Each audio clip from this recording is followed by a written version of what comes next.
Bien, bonsoir et merci à tous celles et ceux qui nous rejoignent ce soir. Donc, cette soirée d'échange entre Touna Altinel et Michel Brouet s'inscrit dans le cadre de la Semaine des mathématiques en France, dont le thème est mathématiques et société, et aussi dans le prolongement de la Journée internationale des mathématiques du 14 mars, dont le thème était, tout un programme, les mathématiques pour un monde meilleur. Donc, ça donne déjà une indication sur ce que peut être la soirée.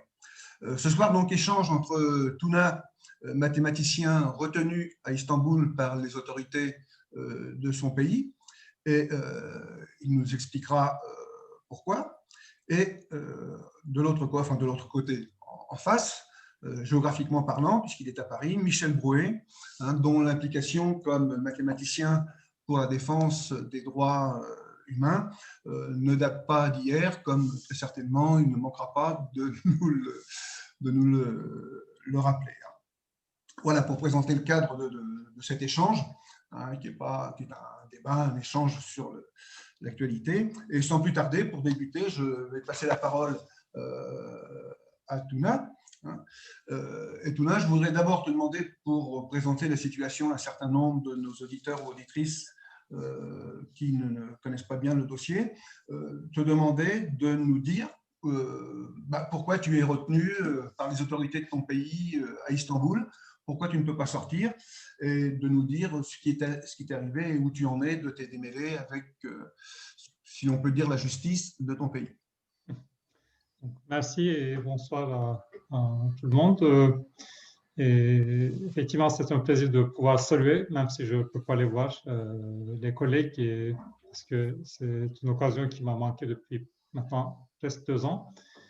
Et oui, je suis en effet retenu en Turquie depuis exactement le 12 avril 2019, quand j'y étais venu plutôt pour les vacances de Pâques. À l'entrée dans le pays, mon passeport était confisqué. J'étais d'ailleurs retenu un petit peu aux douanes, légèrement questionné par quelques policiers, etc. Mais en fin de compte, ils m'ont libéré sans me dire quoi que ce soit. Et effectivement, c'était assez intéressant. On me confisquait le passeport en disant qu'il était périmé. Donc la traduction en turc de ce mot est fréquemment utilisée en Turquie pour effectivement des gens qui ont le même type de problème que moi. Et donc, ce que ça veut dire, c'est que votre passeport, en fait, si vous étiez en Europe, vous pourriez vous en servir, mais vous ne pouvez pas quitter la Turquie en utilisant ce passeport. Et, bon, bref, donc rien ne m'a été dit à l'époque. Et pendant un mois d'ailleurs, j'ai passé pas mal de temps, tout le mois qui suivait, à essayer de trouver la raison pour laquelle le passeport était confisqué. Et je me demandais même si c'était en fait une erreur de bureaucratie ou si c'était vraiment lié à mes activités, surtout pour le groupe universitaire pour la paix, qui était sérieusement poursuivi en justice à l'époque. Et la seule chose que j'ai pu apprendre à l'époque, c'était que c'était suite à une enquête de la préfecture de la ville natale de mon père, parce qu'effectivement, j'y suis enregistré. Et la raison pour cela, c'est tout simple, c'est que quand vous n'avez pas d'adresse en Turquie, comme moi par exemple, parce que je vis en France, s'il y a une enquête contre vous, c'est effectivement votre ville d'enregistrement qui s'en occupe. Bon, donc, je donne tous ces détails pour juste dire quelques mots ce qui s'est passé après. Effectivement, j'ai été un petit peu désespéré, si j'ose dire, en ce qui concerne d'être informé à Istanbul. Finalement, je suis allé à Balıkesir, à cette ville où je suis enregistré, et pour demander aux autorités de la préfecture pourquoi en fait cette enquête existait et en fait quel était son objectif.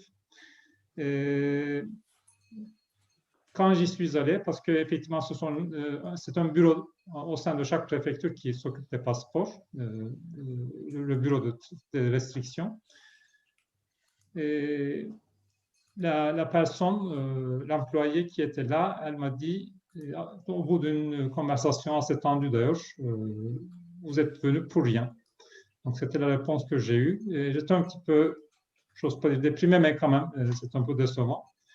Donc, j'ai pris mon billet de retour et j'attendais l'autobus quand, effectivement, mon téléphone a sonné. Elle m'a dit, pourriez-vous passer encore une fois de la préfecture? Il nous faut une photocopie de votre carte d'identité. Ce qui me paraissait un peu bizarre, en tout cas, parce que d'habitude, ils n'ont pas besoin de ce genre d'informations qui devraient déjà, en fait, être disponibles. Et donc, c'était en fait un arnaque. Donc, on m'a pris en garde, on m'a arrêté, en fait, devant la préfecture. Et puis, donc, j'ai passé 80 jours en prison. Et on a fait un procès. Et effectivement, quand j'étais au commissariat, lors de la déposition que je faisais cet après-midi-là, j'ai appris, ou j'ai compris plutôt, que en fait, cette enquête était liée à une soirée organisée par les Amitiés kurdes et où j'avais servi de traducteur à un politique kurde, Faisal Sarı Yıldız, qui était le témoin direct en 2016 des événements qui ont eu lieu à la ville kurde de Cizre, où un massacre en fait d'à peu près 200 civils a eu lieu. Donc, cette soirée est organisée pour en fait, contre l'oubli, pour faire un travail de mémoire par notre association. Et j'y avais pris part. Et ce qui a causé qu'effectivement, le consulat de Lyon, le consulat turc à Lyon, bien sûr, m'a dénoncé. D'ailleurs, en fait, le consulat, comme pratiquement tout consulat turc, qui sert maintenant plus de ce genre d'objectifs, donc espionnage et poursuite de ses propres citoyens, que de les servir. Et donc, d'abord, le consulat, avec une grande audace, a essayé de demander, de faire interdire la soirée, et en faisant une demande, je pense, auprès de la préfecture. C'était une soirée tout à fait légale, avec une permission de la préfecture, dans les locaux de la mairie de Villeurbanne. Donc, ils avaient essayé de faire interdire, et après ça n'a pas marché, et finalement, la soirée a eu lieu. Alors, ils ont fait un rapport en accusant l'association d'être une émanation d'organisation terroriste. Et donc, moi, j'étais accusé d'être organisateur, pardon, de cette soirée-là. Et finalement, il y a eu un procès contre moi. L'accusation était appartenance à un groupe terroriste. À la fin, donc, il y a eu, en ce temps, quand j'étais en prison, une très grande campagne de solidarité internationale en France, en Turquie, ailleurs, soutenue par des associations, des sociétés professionnelles, ainsi de suite. Et je pense que la pression que ça a fait sur le tribunal a joué un grand rôle dans ma libération à l'époque. Et j'étais libéré, en fait, sans aucune restriction, sans interdiction de quitter le pays, ce qui est en fait assez surprenant en Turquie, parce que d'habitude, quand vous êtes libéré, vous avez toujours déjà quelque chose qui vous empêche de bouger. Et je n'avais aucune restriction de ce genre. Je pense que c'était pour en fait avoir une vitrine. Je donne ces détails en fait pour juste souligner la mise en scène dans laquelle je vis en fait, juridiquement parlant, depuis 2 ans. Et donc, il n'y avait aucune restriction. Le procès, le jugement était fait correctement. J'étais même libre, entre guillemets. Mais quand j'ai fait une demande de restitution de mon passeport, premièrement, en septembre 2019, la réponse était un refus. Et le prétexte étant que je n'étais pas encore acquitté. Finalement, en janvier 2020, j'étais acquitté.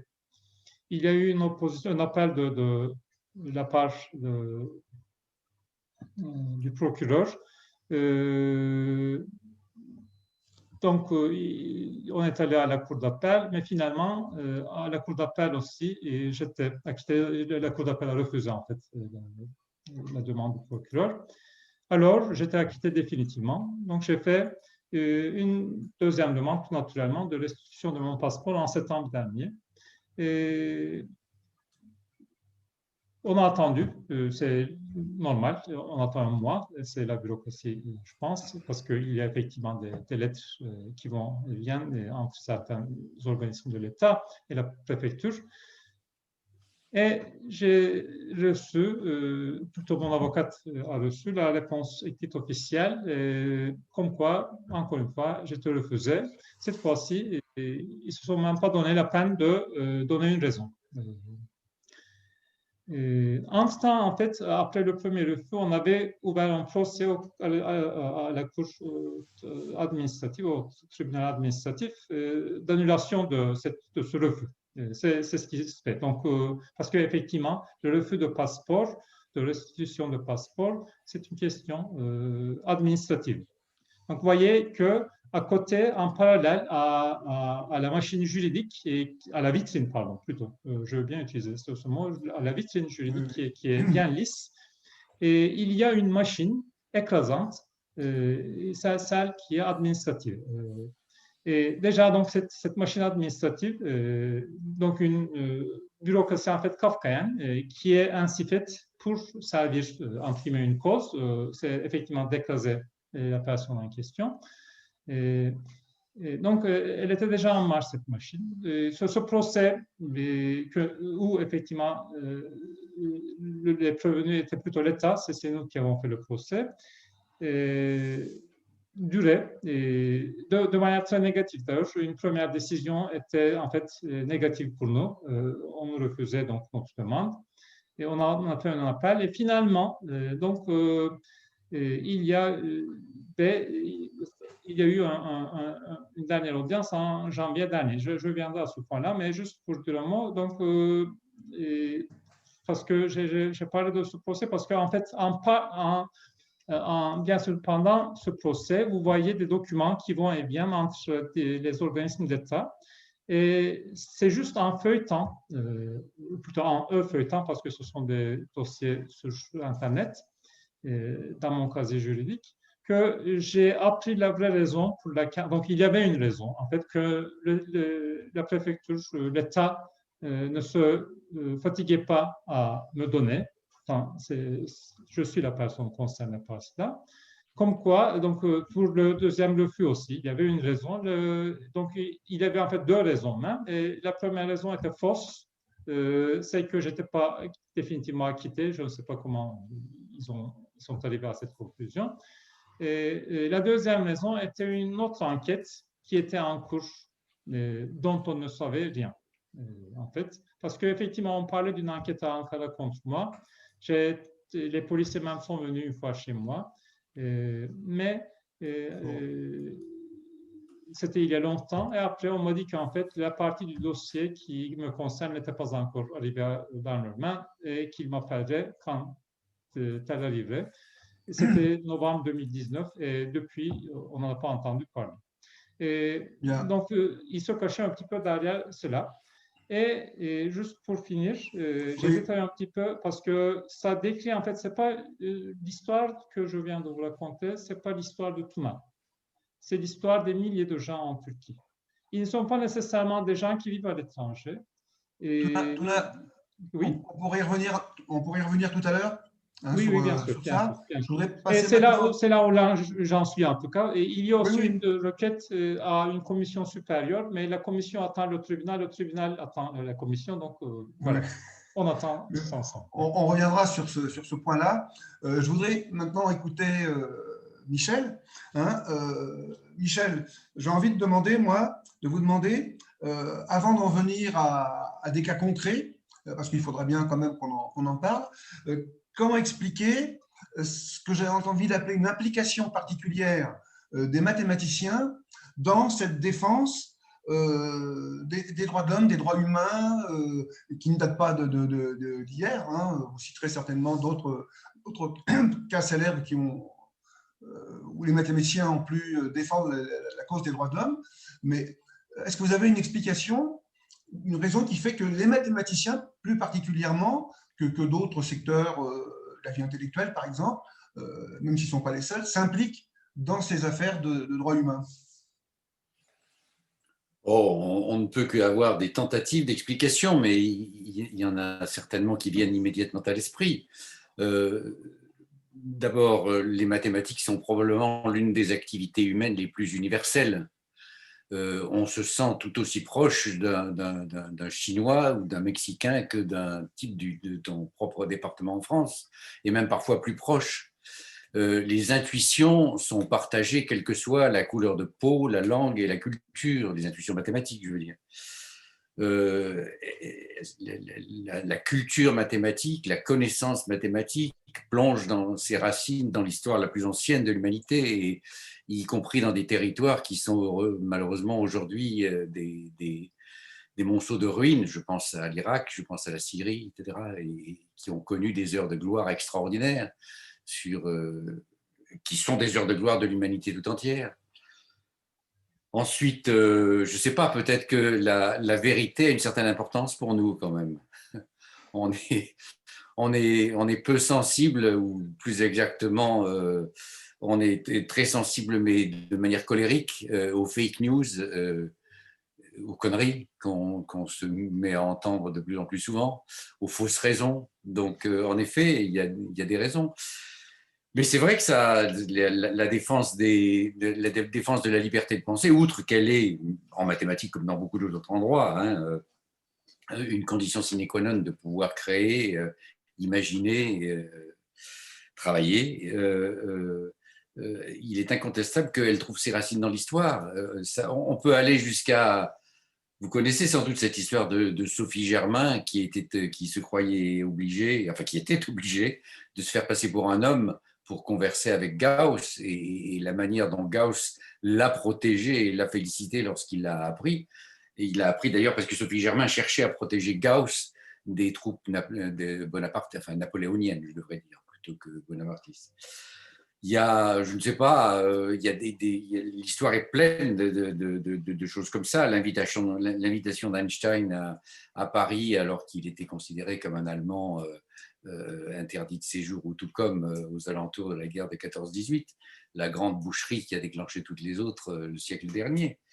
Il y a eu les avatars du Congrès international des mathématiciens en 1950, où Schwartz, qui était connu comme trotskiste à l'époque, et Hadamard, qui était connu comme sympathisant communiste, étaient très franchement menacés de ne pas obtenir leur visa parce qu'on était en plein maccarthisme. Or, il se trouve que Schwartz devait obtenir à l'époque la médaille Fields, dans ce congrès qui devait se tenir à Cambridge, Massachusetts. Donc, il y a eu une réaction quasi unanime des mathématiciens, en particulier français, emmenés par Henri Cartan, qui n'était pas spécialement un bolchevique au couteau entre les dents, mais qui a su se battre en conservant les passeports et en ne les délivrant que lorsque les visas ont été... Et puis, bien sûr, de manière beaucoup plus grave, il y a l'affaire Maurice Audin, qui a été enlevé à l'âge de 25 ans, en 1957, par une troupe de parachutistes, et que sa femme n'a jamais revu vivant. On savait depuis longtemps, mais ça a été maintenant reconnu par le président de la République française, que Audin avait été assassiné par l'armée française. Les mathématiciens ont été au premier plan de la défense de Maurice Audin et de la recherche de la vérité, etc. Donc oui, en effet, il y a quelque chose qui est dans l'héritage génétique des mathématiques, dans ce qu'elles sont, dans leur nécessité pour pouvoir vivre. Et je crois dans la nécessité de la vérité. Bien, c'est une belle maxime. Alors, précisément, si je reviens à Touna, hein, cet intérêt pour la vérité, pour la justice, dont tu témoignes également, Touna, ça t'amène, au-delà de ton cas, c'est un peu là-dessus, sur ce point que tu as terminé tout à l'heure, au-delà de ton cas personnel, ça t'amène aussi à agir et à agir pour la défense de la démocratie dans ton pays. et au-delà, bien évidemment, mais à premier chef dans ton pays. Est-ce que tu peux nous en dire quelques mots justement sur ces combats à l'heure actuelle pour les universitaires? Je pense aux universités de Boğaziçi ou de Galatasaray, mais aussi évidemment au-delà des universités, des étudiants, et bon, pour la Turquie en général. Oui, bien sûr.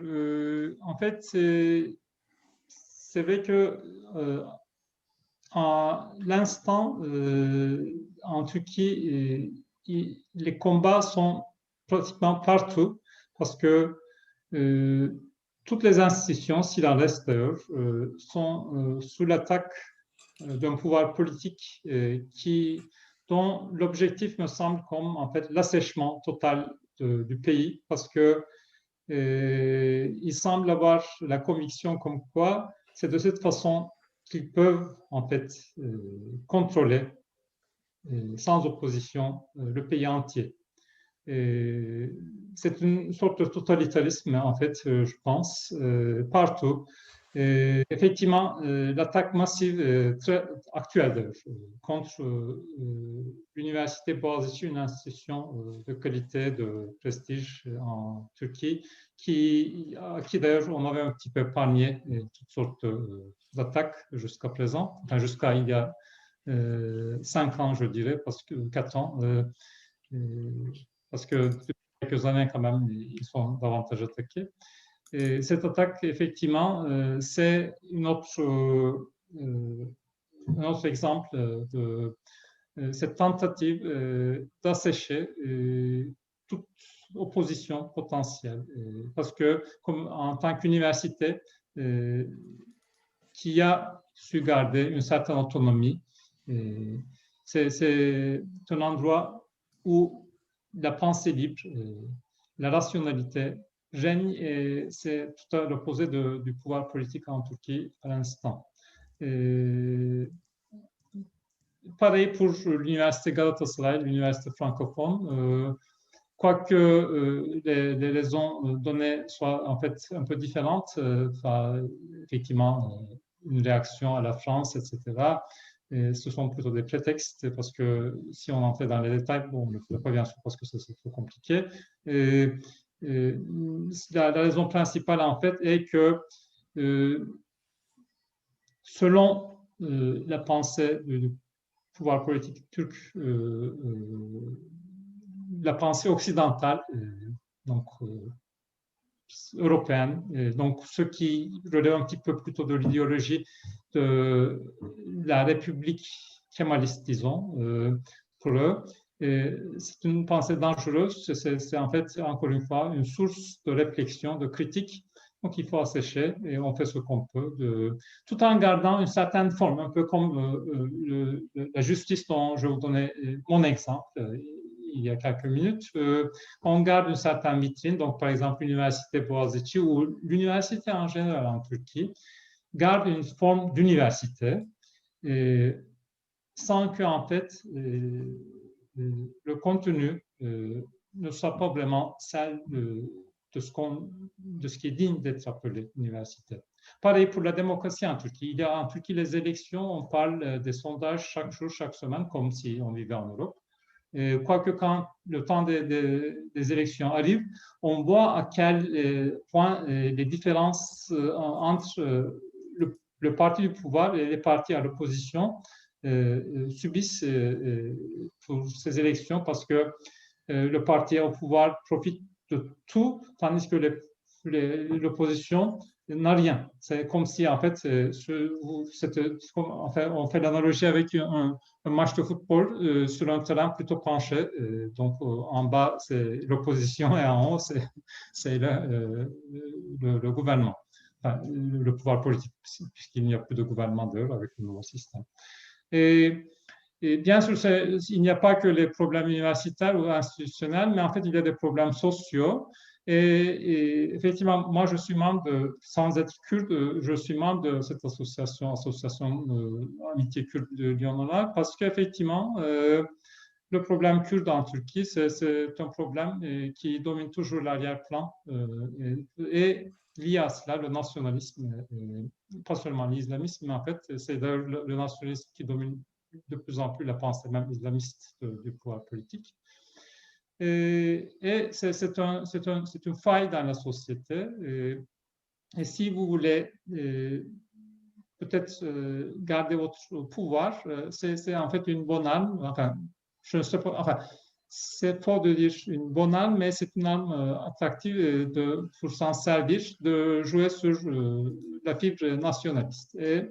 Et en Turquie, effectivement, le pouvoir politique qui se voit un petit peu en danger en raison des élections qui ne sont pas très loin, joue sur ce registre. Il fait ça depuis à peu près 2015.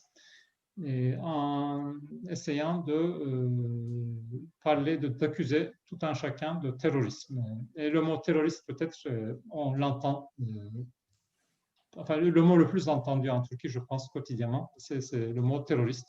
Les étudiants qui protestent devant la porte d'entrée de l'université Boğaziçi, ce sont des terroristes. Donc, je suis terroriste. Si vous veniez en Turquie, vous serez terroriste. Effectivement, des membres de notre association sont venus en Turquie une fois pour en fait participer à une fête kurde qui est effectivement la semaine prochaine, le Nevroz. Et je pense que les autorités les voyaient comme des terroristes, donc ils les ont refoulés il y a 2 ans. Ils ne m'ont pas refoulé, malheureusement. Donc. Et donc, moi, quand vous essayez d'être actif, d'être plus engagé en Turquie, évidemment, vous êtes devant tous ces problèmes. Sur le plan personnel, les choix s'imposent parce qu'effectivement, l'opposition est très dispersée parce que il n'y a pas que le pays qui est divisé entre l'opposition et le pouvoir politique, mais diverses couches de la société sont divisées sur diverses failles. Il y a effectivement la division turque-kurde, il y a la division alévite-sunnite, donc religieux, hommes-femmes, et toutes ces divisions, et donc j'ai dit assèchement du pays comme une politique générale, une stratégie générale du pouvoir politique. L'autre, c'est effectivement la polarisation de la société selon toutes ces failles. Par exemple, la faille alévite-sunnite, c'est énorme parce qu'on a un gouvernement effectivement qui revendique l'islam très fortement, culturellement, mais l'islam sunnite. Et donc, toutes sortes de répression ou de séparation contre les alévis sont en cours. Pareil pour les relations hommes-femmes. La Turquie, j'imagine, malheureusement, c'est une tragédie. Même maintenant, l'opposition de droite, je dirais, en parle très sérieusement. Je pense qu'on bat tous les records de meurtres de femmes. Presque une femme par jour en Turquie est assassinée par un homme. De toutes les cultures, de tous les profils, ça arrive. Donc, il y a et par son discours, le pouvoir politique, en fait, encourage, je dirais, toutes les lois défendant les droits des femmes sont soit annulées, soit pas appliquées. Et le discours ouvertement est anti-femme, je dirais. C'est très clair. Et les mots utilisés. Et les décisions des juges et la justice étant bien sûr sous les ordres, clairement, systématiquement, du pouvoir politique, donnent des décisions, arrivent à des décisions qui toujours, en fait, sont contre les femmes. Pas toujours, mais pratiquement toujours contre les femmes. Et donc, j'ai détaillé tout ça pour dire qu'en fait, quand vous êtes engagé en Turquie, devant chacun de ces problèmes, vous êtes dans l'obligation de prendre une position. Et même si vous êtes d'un côté, donc on ne peut pas unir autour d'un même côté toutes les couches de l'opposition des gens qui se veulent démocrates en Turquie. C'est une grande difficulté. Et il faut effectivement, pour cette raison, y voir clair. Et je pense être aussi sincère et franc dans son parler que possible, ce qui n'est pas toujours le cas. Michel, quand on écoute Tuna, on se dit que on peut se dire c'est désespéré. Pourtant, ce n'est pas le cas. vous avez été au cœur je reviens, mais je crois que ça vaut le coup d'être cité, ne serait-ce que pour redonner la pêche un peu. Je voudrais que vous nous disiez 2 mots de l'affaire Plioucht, par exemple. Oui, Là, je vais commencer d'abord par dire un mot fer, principiel, parce qu'on a entendu Tuna. D'abord, juste un petit peu, une chose un peu légère, mais tout ce temps qu'on est là, j'ai beaucoup de copains là que je vois, à qui je dis bonjour, mais tout ce temps qu'on est, on en a un peu marre des Zooms, hein, plus marre des Zooms. Mais aujourd'hui, je suis particulièrement content de voir Tuna, c'est la deuxième fois, on s'est déjà vu une fois en Zoom, et là, je trouve ça sensationnel quand même de le voir. Il n'était qu'une photo fixe là-bas en Turquie, et je suis quand même très content, et je crois que je le dis au nom de beaucoup de gens ici. Bon, c'est la première chose légère. La deuxième chose que je voudrais dire, à ceux qui nous écoutent d'une manière ou d'une autre et qui ne sont pas nécessairement bien disposés à notre égard, à ceux qui ont entendu Tuna, etc., c'est qu'on ne cédera pas. On ne cédera pas. Tu me demandes de parler de Pioche, ben oui, je vais en parler, mais les mathématiciens sont têtus. Ils sont têtus et ils sont une communauté. Et quand il y en a un qui, comme disent un certain nombre de chansons, quand il y a un qui tombe, d'autres se lèvent. On va continuer. On n'a pas commencé aujourd'hui, on va continuer. Parmi les participants qui sont là aujourd'hui, il y a quelqu'un que je n'ai pas vu depuis, je sais pas, 30 ans, 40 ans, qui était prisonnier au Maroc, dont nous nous sommes occupés. Laurent Schwartz et moi sommes allés au Maroc. Ensuite, j'y suis allé un peu clandestinement. Je suis allé le voir dans sa prison, etc. Il a été libéré, il est là, parmi nous. Je trouve ça formidable. Je ne le vois pas, c'est dommage, mais il est là. Bon. Et alors, qu'ils entendent bien ceux qui nous écoutent. On ne cédera pas. Voilà, il y aura toujours des gens qui se battront et jusqu'à ce que Tuna sorte de Turquie, par exemple, on ne cédera pas. Je voudrais citer d'autres noms, d'abord des noms actuels avant de parler du passé, et du passé pour lequel on n'a pas cédé et on a gagné. Hein, qu'on le sache bien. On n'est pas des professeurs Nimbus. Enfin, on est peut-être des professeurs Nimbus, mais on n'est pas que ça. On n'est pas que ça. Alors, d'abord, quelques noms de ceux qu'on a associés à celui de Tuna et qui sont aujourd'hui véritablement menacés, voire maltraités. Le premier que je voudrais citer, c'est le cas d'un jeune doctorant russe qui s'appelle Azat Miftakov. Il est en prison, il a été arrêté en février 2019, il est passé en jugement en janvier dernier. On l'accuse, c'est pas clair, de peut-être d'avoir cassé une fenêtre d'un local d'un parti, mais les témoignages sur cet acte de déprédation ne sont pas tout à fait vérifiables, je ne m'étends pas sur les détails, mais il a été condamné à 6 ans de prison. 6 ans de prison. Il a maintenant une invitation comme étudiant par l'université de Saclay, de Paris-Saclay. On lui propose de venir terminer sa thèse à Saclay, dans un des environnements les meilleurs du monde. Ça a été fait de manière tout à fait officielle. On demande à ce qu'il vienne et on ne lâchera pas plus sur Miftakov comme on ne lâchera sur Tuna. Un autre nom, dans un pays vraiment affreux là, bien que son président ait été fait grand croix ou je ne sais quoi de la Légion d'honneur par le nôtre, ce qui est une honte. Je veux dire le président Sisi de l'Égypte. Alors, il y a une mathématicienne, une prof à l'université du Caire, qui s'appelle Leila Souef. Elle était l'épouse, elle est maintenant la veuve d'un avocat combattant des droits de l'homme. Elle est mère de 3 enfants. L'un d'entre eux, son fils Salah, avait été un des principaux dirigeants, une icône, avons-nous écrit, de la révolution égyptienne de 2011, qui a fait plusieurs années de prison et qui est de nouveau en prison. Et elle a 2 filles. Et comme son fils Salah est en prison, eh bien, Leila Souef a entrepris un sit-in devant la prison pour demander qu'elle soit autorisée à recevoir des lettres de son fils, qu'elle soit autorisée à recevoir des lettres. Et pendant ces sit-ins, elle s'est fait attaquer physiquement, elle et ses 2 filles se sont fait attaquer, elles sont allées rapporter l'agression aux autorités, et quand elles sont rapportées l'agression aux autorités, l'une des 2 filles, Sanaa, a été emmenée par des policiers en civil, emprisonnée, ça c'était si je me souviens bien, en juin dernier, elle est toujours en prison, et elle passe en jugement demain. Demain. Il y a un hashtag Free Sanaa, S-A-N-A-A, que je vous engage à tweeter, à faire connaître, à faire savoir. Elle est cinéaste, soit dit d'entre nous, Sana. Et il y a beaucoup de gens déjà qui sont mobilisés pour elle, parmi lesquels j'ai remarqué Ken Loach, parce que je remarque Ken Loach quand il est quelque part. Voilà. Mais il y en a plein d'autres. Voilà donc deux cas, Miftakov et Leila Souef, dont on peut parler. On faudrait aussi parler d'autres cas en Turquie. Alors, revenons en arrière, tu m'avais demandé de dire quelques mots de Plouch. Ben, Plouch, oui, c'était dans des années où la situation était au moins aussi difficile qu'aujourd'hui. Ce n'était pas Poutine en Russie, c'était Brejnev en URSS. C'était pas je ne sais qui en Espagne, c'était Franco. C'était des tas de généraux barbares, il n'y a pas d'autre nom, en Amérique latine. C'était même jusqu'au printemps 1974 des colonels en Grèce.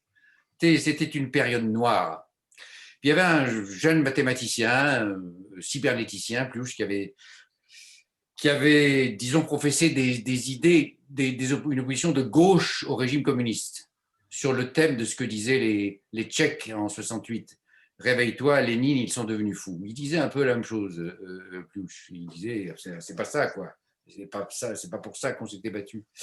Alors on l'a arrêté, on l'a déclaré fou, on l'a déclaré schizophrène torpide, comme disait, souffrant de schizophrénie torpide, c'était le terme employé par le KGB, et interné dans un hôpital psychiatrique spécial.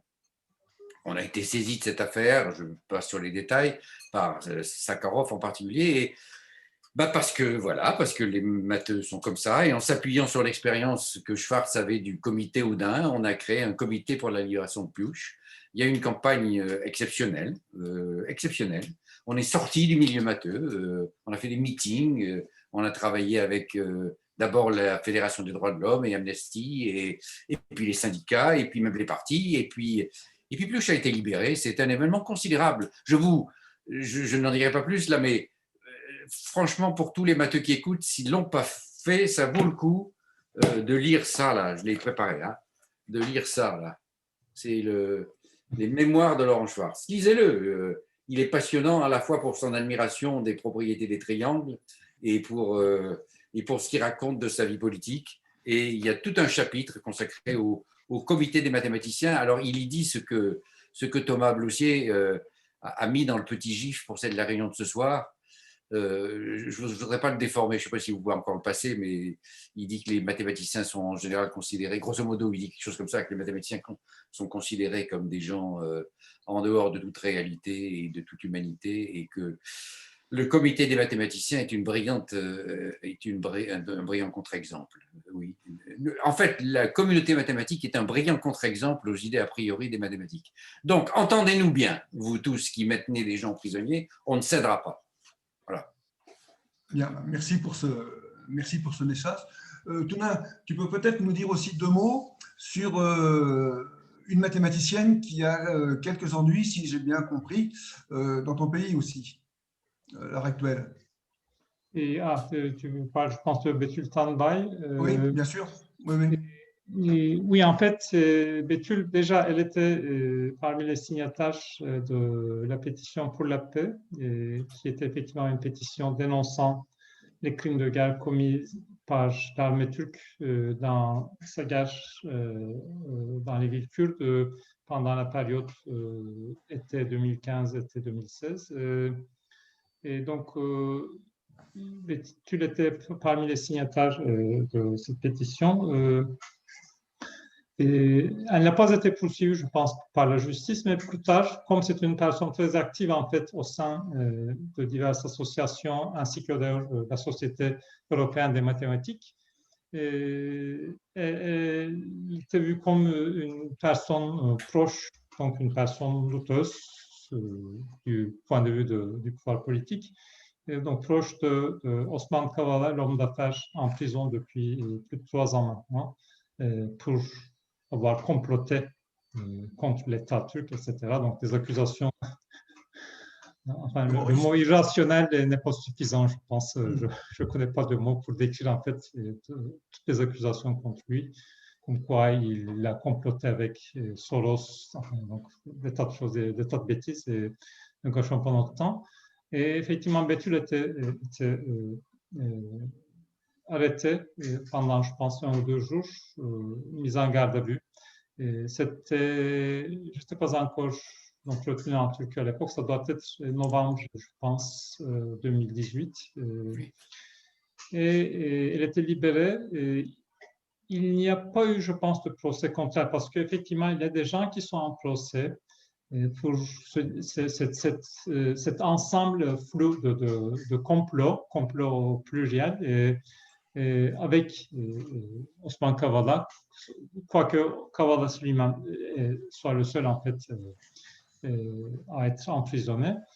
Et elle n'était pas parmi eux, elle a échappé, espérons que ce soit toujours ainsi, mais bien sûr, il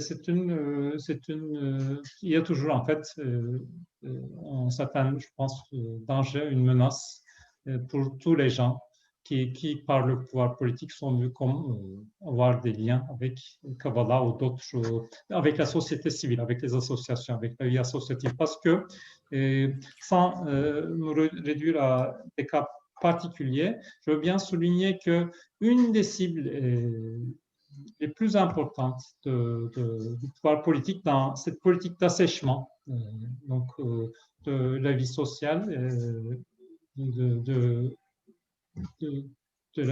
la société civile, c'est en fait effectivement la vie associative qui a été très, très réduite. Et pas l'autre chose, je ne vais pas dire, il est difficile d'expliquer pourquoi le pouvoir politique s'en prend tellement, par exemple, à Osman Kavala, mais j'imagine qu'il est aussi le symbole par excellence d'un bénévole qui a aussi renforcé, parce que c'est un homme très riche, mais il a consacré toute sa vie, toute sa richesse à du bénévolat. Et ce, très systématiquement, parce qu'il a fondé en fait non seulement une association, mais si vous voulez une compagnie qui n'est pas lucrative, mais qui donne de l'argent à des projets culturels et effectivement sur ces lignes de division de la société turque, très sérieusement, et toujours du côté du faible. Et j'imagine que ça gêne beaucoup le pouvoir politique. Et dans le chat, j'ai vu effectivement une question sur la tentative du coup d'État 2016, le 15 juillet. Et cette tentative de coup d'État a été l'occasion d'une attaque massive, en fait, du pouvoir politique de Erdogan, qui disait d'ailleurs que ce coup d'État, cette tentative est un don du Dieu pour le pouvoir politique. C'est ce qu'il a dit au lendemain, en fait, le 16 juillet 2016. Et en fait, c'était aussi l'occasion d'une attaque massive contre la vie associative en Turquie, à commencer par les associations plutôt au sud-est, au Kurdistan de Turquie. Et en fait, finalement, toutes les associations, la plupart d'entre eux, sauf les associations qui ne sont pas civiles parce qu'en fait, elles ont été fondées d'une manière ou d'une autre par le pouvoir politique elle-même pour contrôler effectivement certains aspects de la vie. Et les autres ont été fermées par des décrets lois. D'ailleurs, tout au long de l'année qui a suivi la tentative de coup d'État. Et donc, pour eux, la Betül, effectivement, elle est menacée de cette manière. C'est une personne qui est toujours très active. En fait, elle a fait une vidéo aussi dans notre campagne pour moi. Et elle s'est beaucoup activée, par exemple, pour les mathématiciens en danger. Il y a eu le cas de Kıvanç Ersoy, notre signataire de la pétition pour la paix, qui a passé 1 mois et demi en prison en 2016. C'était avant le coup d'État, heureusement. Qui est maintenant en Allemagne. Et aussi, en fait, elle a beaucoup aidé les étudiants de Boğaziçi qui avaient protesté contre les gens qui fêtaient en fait la victoire, entre guillemets, de la Turquie pendant l'invasion de Afrin. Donc, parmi eux, en fait, il y avait un mathématicien. Donc, c'est ce que je peux dire sur son cas. Et je veux juste dire un petit mot sur d'autres mathématiciens qu'on ne connaît pas, que j'ai eu parfois la chance de rencontrer en Turquie, et qui sont restés par-ci par-là dans divers coins de la Turquie. Et j'imagine, je faisais en fait un comptage, c'est pas très nombreux. il y en a un ou deux qui étaient plus visibles dans la vie mathématique. Les autres étaient plutôt, je pense, un peu restants à leur université. Et ils étaient tous vus proches, être proches d'un autre ennemi inventé par le pouvoir politique. C'est effectivement la confrérie Gülen qui est accusée d'avoir tenté le coup d'État de 2016. Et ce n'est pas tout à fait irréel. Dans certains cas, effectivement, les rumeurs étaient que ces mathématiciens, ils étaient membres de cette confrérie. Et en soi, ce n'est pas bien sûr un crime, à mon avis. Et c'est pratiquement tous ces mathématiciens, peut-être sauf un ou deux, qui sont restés en Turquie. Il y en avait qui étaient plus chanceux pour diverses saisons, je n'entrerai pas dans les détails, qui ont pu quitter la Turquie, mais d'autres qui sont restés et ils ont passé du temps en prison. Ils étaient tous expulsés de leurs emplois, comme à peu près 120, 130 000 personnes en Turquie, par des décrets-lois, sans aucune accusation. Un peu comme moi. Moi, je suis plus chanceux parce que je ne travaille pas en Turquie, mais d'un jour à l'autre, vous vous trouvez sans passeport, parce qu'effectivement, une décision administrative a été prise. D'un jour à l'autre, vous voyez que vous n'avez plus votre emploi, vous n'avez plus aucun droit parce que vous êtes sur une liste parmi des milliers d'employés d'État accusés de rien en fait. Il n'y a aucune explication, mais vous savez que vous êtes accusé soit d'être de terroristes kurdes ou pro-kurdes ou terroristes pro-Gülen. Donc, ces mathématiciens, la plupart du temps, ont perdu leurs emplois et sont restés en prison juste parce qu'ils étaient accusés d'être gulenistes. J'en ai connu quelques-uns parce que j'ai dirigé une thèse à Erzurum, une ville d'Est de la Turquie, pour effectivement connaître un peu mieux la vie universitaire de mon pays, en dehors des institutions prestigieuses. C'était en fait un objectif que je m'étais fixé, mais la Turquie a beaucoup changé en ce temps. C'était au début des années 2010. Et j'en ai connu certains qui ont perdu leurs emplois. J'ai juste voulu souligner ça aussi. Bien. Alors, après tous ces tours d'horizon, j'ai envie de revenir au mot d'ordre de Michel. On ne cédera pas. Ce qui est quand même très optimiste, très encourageant. Et j'ai envie de vous demander à tous les deux, parce que malheureusement, le temps passe très vite et on n'a plus beaucoup de temps, on l'a même dépassé déjà pratiquement. Concrètement, alors j'ai vu défiler sur le bas de l'écran des sites, Sanaa, Free, etc. Il faudra peut-être les répertorier pour que chacun puisse les noter parce qu'on n'a pas forcément le temps. Concrètement, comment on continue à agir pour montrer qu'on ne cède pas et pour essayer de gagner, bien évidemment?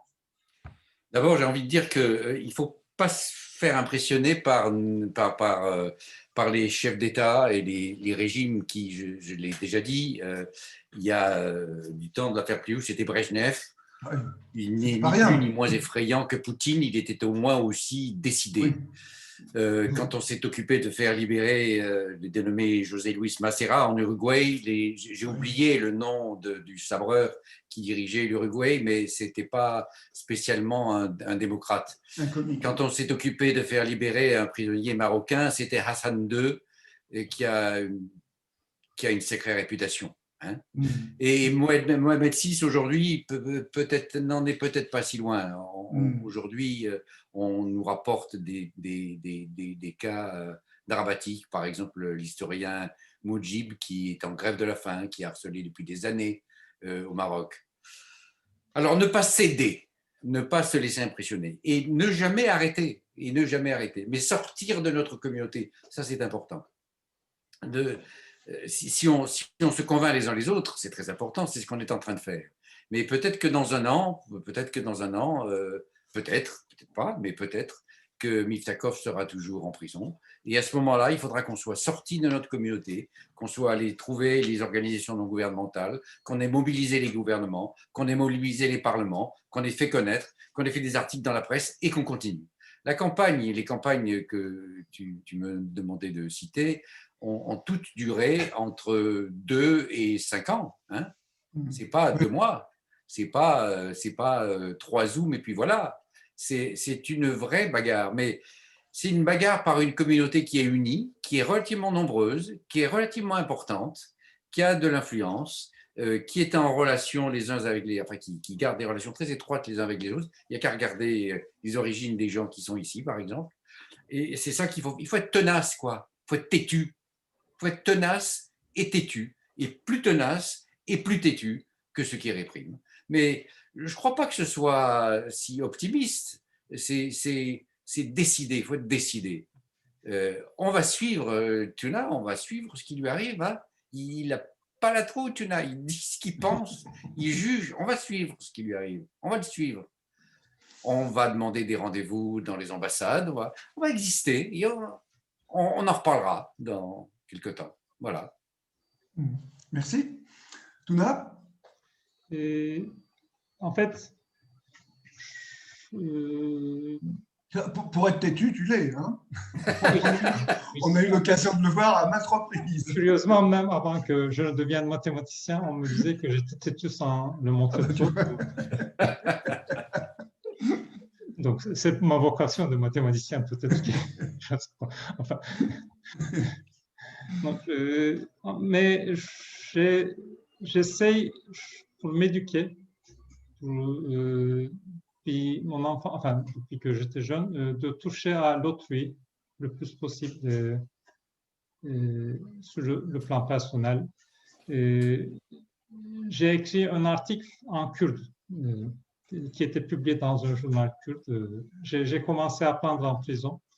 Et dans cet article, je raconte, enfin, avec mon kurde un peu simple, bien sûr, que jusqu'à 14 ans, je ne savais pas qu'il y avait en Turquie des gens qui ne parlaient pas turc. Donc, c'est un peu ça que... Mais depuis, donc, j'ai essayé de toucher peut-être à l'autre côté. Et effectivement, beaucoup d'aspects que j'avais quand j'étais plus jeune me paraissent maintenant un petit peu trop masculins. Effectivement, j'essaie de toucher à d'autres. Je poursuivrai ce chemin et j'essaierai de m'opposer, bien sûr pas seulement pour mon pays, mais dans tout ce qui m'entoure.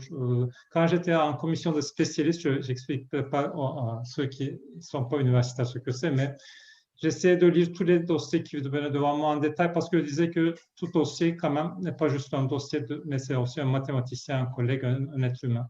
Et donc, je lisais sérieusement les détails. J'ai beaucoup combattu d'ailleurs. J'ai passé 7 ans dans les commissions de spécialistes à une autre époque. Et je voyais ça comme un combat social. Et j'essayais de lutter contre les obstacles qui s'érigent effectivement devant moi quand j'essaie de toucher à l'autrui, à ce que la société a déclaré, ou les pouvoirs politiques, plutôt pas la société, ont déclaré comme autrui.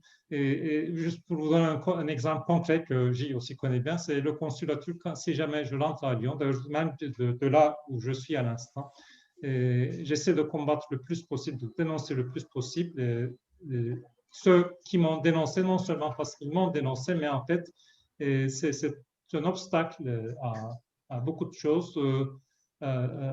C'est un obstacle aux valeurs démocratiques, même pour la société française, vu que maintenant on parle beaucoup c'est un mot que je viens d'apprendre en fait, plus ou moins, l'entrisme du pouvoir politique turc en France, dont les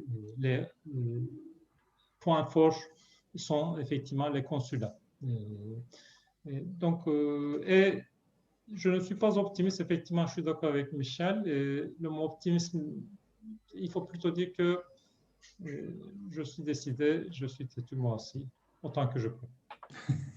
Je voudrais juste dire une chose, et c'est un hommage au comité de soutien de Tuna, parce qu'eux, ils font ça. Hein. Vous avez tous vu passer peut-être ce message qui dit un certain nombre d'organisations syndicales et politiques, des élus ont déjà manifesté leur soutien à Tuna, et la ville de Villeurbanne l'a fait citoyen d'honneur. Voilà, c'est ce genre de choses qu'il faut continuer. Et je trouve que le comité pour Tuna, c'est formidable. Voilà. Là, je veux juste un point. La ville de Villeurbanne l'a fait citoyen d'honneur.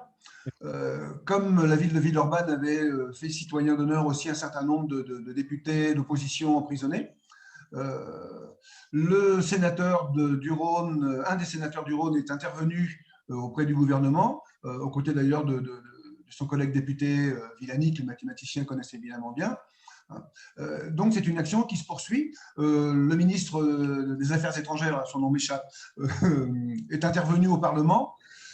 Néanmoins, ce que l'on constate aujourd'hui, c'est le verrou présidentiel. Les dernières rencontres entre notre président et Erdogan, bon, on n'a pas l'impression que Macron lui ait beaucoup fait la leçon, quoi. Mais bon, on va continuer. On va continuer. Voilà. Têtu. Têtu. Et décidé. Et organisé, je pense ça aussi, c'est important. Parce que organisé aussi. C'est une autocritique que je veux dire comme dernier mot. J'étais un peu personnel sur mes actions au début, enfin, avant de se rencontrer, effectivement. Oui, voilà. Et je me suis rendu compte que, effectivement, c'est une bonne chose parfois d'être personnel parce qu'on connaît certaines réalités. J'ai fait des voyages que la plupart des gens autour de moi ne faisaient pas, vers l'est de la Turquie. Et ils étaient très étonnés quand j'y allais en pleine guerre, par exemple, en tant que citoyen. Mais rester sur le plan personnel n'est pas suffisant. Il faut être un peu plus organisé. Et les gens, le comité de soutien à moi, donc à une cause bien juste, est un très bon exemple. Que quand on est organisé, quand on travaille ensemble, en s'écoutant, on est beaucoup plus fort. Non seulement têtu, mais fort. Oui, tout à fait, tout à fait. Bien écoutez, je propose, le temps qui nous était imparti étant écoulé, selon la formule traditionnelle. Peut-être regarder s'il y a effectivement. Oui, il y a d'autres questions. Oui, excuse. Je me permets. Alors, une question de Clément. Touna, on a brièvement parlé, mais il n'y a peut-être pas tous les éléments de réponse. Je vous lis la question. Bonjour. Il me semble que la répression a pris un tournant en 2016 lors du coup d'État manqué, avec ce qu'il faut bien appeler des purges. Ces attaques contre les libertés connaissent-elles des hauts et des bas depuis cette date? Est-elle moins virulente aujourd'hui qu'en 2016? Peut-être que les quelques échecs électoraux à Istanbul, par exemple, avaient un effet sensible sur ces violences. Est-ce qu'il y a donc une espèce d'amélioration, on va dire, dans le climat répressif, ou est-ce que la machine à purge continue de tourner? Il y a une amélioration en forme, mais pas dans la forme, mais pas dans le contenu. En fait, par exemple, la violence policière contre les étudiants qui protestaient contre effectivement ce qui se passe à l'université Boğaziçi en est signe. Effectivement, selon les lois, par exemple, il n'y a plus d'état d'urgence en Turquie, mais les prisons sont pleines. Donc, ça n'a pas beaucoup changé. En fait, j'ai entendu quelque part que la Turquie bat aussi des records dans la vitesse de construction de nouvelles prisons. C'est un bon marché, en tout cas, pour les constructeurs, surtout en temps de crise où les immeubles ne se vendent pas tellement. Donc, la répression, effectivement, n'est pas aussi visible, aussi brutale, parce que la plupart des accusés ont déjà été condamnés pour la tentative de coup. Mais au fond, d'ailleurs, la plupart des lois d'état d'urgence, comme par exemple on critique le pouvoir politique en France, sont devenues des lois permanentes et parfois sont appliquées de manière illégale, inconstitutionnelle, même aujourd'hui. Et parfois, on gagne certaines victoires dans les tribunaux, mais ça nécessite un grand effort. Et la répression continue. En fait, disons, tout ça n'est pas suffisant pour convaincre la société du pouvoir politique. Et c'est pour cela, donc du coup, quand on regarde les sondages, par exemple, le pouvoir n'est pas tellement apprécié, n'a que 40% des votes. Et contre cela, on parle ces derniers jours, ces dernières semaines, d'un changement de la Constitution, comme si en fait elle n'avait pas été changée il y a 4 ans. Juste, je pense, pour établir un système encore plus totalitaire. Donc, dans le contenu, la répression continue. Bien, c'est une réponse moins optimiste, mais n'est-ce pas, les mathématiciens en tout cas sont têtus. Il y a un autre point qui a été abordé dans le chat, mais certainement le comité de soutien pourrait bénéficier des conseils avisés de Michel Brouet. Donc, la question est, quid de l'action des autorités françaises? Écoutez, il faut essayer d'obtenir des interventions. On a une chance, c'est qu'on a Cédric Villani et que Cédric Villani, quelles que soient les opinions qu'on a sur ses opinions, est, à mon sens, un homme sympathique et honnête. Et donc, je ne suis pas macroniste, mais j'aime bien Villani. Bon, il n'est pas maire de Paris, il a moins de pouvoir qu'il n'aurait pu en avoir, mais il peut intervenir, on va lui demander d'intervenir, et il est concerné incontestablement par les affaires en cours, il répond et il nous donne des conseils. Donc, c'est une ouverture possible. Il a joué un rôle non négligeable dans la déclaration que Macron a faite en 2018 sur le cas de Maurice Audin. On peut imaginer qu'on va s'appuyer sur... Maintenant, indépendamment du cas de Villani, c'est à nous, en effet, qu'il appartient de prendre contact avec les personnes compétentes à l'Assemblée, au Sénat, les représentants politiques fréquentables, pour leur demander d'intervenir sur tous les cas dont nous nous occupons, bien sûr. Le ministre dont tu cherchais le nom, c'est Le Drian. Le Drian, oui. Le Drian, oui, merci. Oui, oui.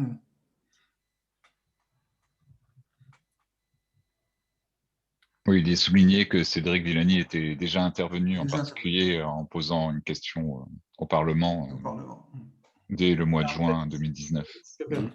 C'est qu'il a effectivement il a fait une certaine pression sur le pouvoir politique qui a, je pense, joué un rôle dans certaines décisions, je pense, en arrière-plan. Donc, le rôle a été, je pense, assez conséquent de la part de Cédric Villani à cette époque, surtout quand j'étais en prison. Et d'ailleurs, on a parlé du profil de mathématicien dans ce genre de problème. Et un proche qui a eu l'occasion de rencontrer Villani, il m'a dit « Ah, c'est intéressant, on dirait qu'il essaie de résoudre un problème. » Problème, voulant dire problème mathématique, en fait. Un peu, ouais. C'est un problème. D'autres chats? D'autres questions? Je ne vois pas d'autres questions en l'état sur le chat. Pas d'autres questions? Alors? Arrestation sur Bordeaux par Turquie. Je ne comprends pas ce que ça veut dire. Non, je ne... Bien, écoutez, s'il n'y a plus d'autres questions, non? Eh bien, on va remercier Michel, on va remercier Touna, en attendant de pouvoir lui serrer la main ou lui faire la bise, pour de vrai. Hein, bon, il est avec nous, on est avec lui. On remercie toutes celles et tous ceux qui ont bien voulu écouter cette discussion ce soir. On reste mobilisés, on reste têtus et on ne cédera pas. Merci à tout le monde. J'ai une suggestion avant que tout le monde parte. Oui. Donc, ceux qui le souhaitent, qui le peuvent ou qui sont voilà, ils peuvent éventuellement essayer d'allumer leur caméra pour faire un coucou à Touna et remercier aussi Michel. Bien sûr. Voilà. Parce que là, voilà. On t'attend, Touna. Ah, merci beaucoup. Moi aussi. Il y en a qui sont même à New York ici. Ah, c'est bien possible, oui. Il est international. Au moins un, oui. Au moins. À Londres. iki kelime de Türkçe. Sabır, cesaret, Tuna. Sevgiler. Teşekkür ederim. Dayanışma yaşatır. Ben de böyle karşılık veriyorum. À Los Angeles, waouh, il y a du monde, hein? C'est avec beaucoup d'émotion qu'on est là tous. Ce soir, merci à l'organisation. Mais Tuna, tu lâches pas, on est avec toi. Merci beaucoup. Merci. Et bien sûr, je veux bien remercier le comité de soutien qui a investi un effort infini, ce n'est pas suffisant pour dis ce que je dis. Maroc. Aïe, aïe, aïe. Bon. Séquence émotion. Séquence émotion, effectivement. Oui. Il y a seulement 29 ans. Voilà. Solution. Salut Michel. C'était 39 pas 29. 39 ans. Salut. Bien. Vous saurez qui c'est Sion quand vous lirez le bouquin de Schwartz. Il est temps d'agir. Bien, alors, on va libérer Touna. La porte de la liberté n'est jamais loin.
Et quand vous lirez le bouquin de Schwartz. On va le lire, on va le lire. Voilà.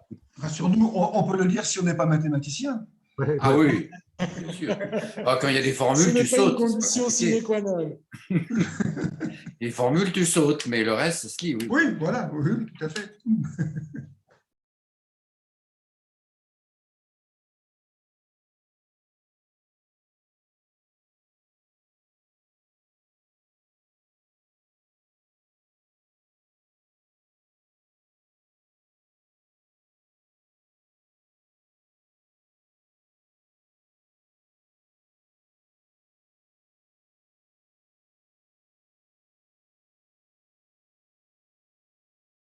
Qu'ils entendent bien, ceux qui nous écoutent. On ne cédera pas.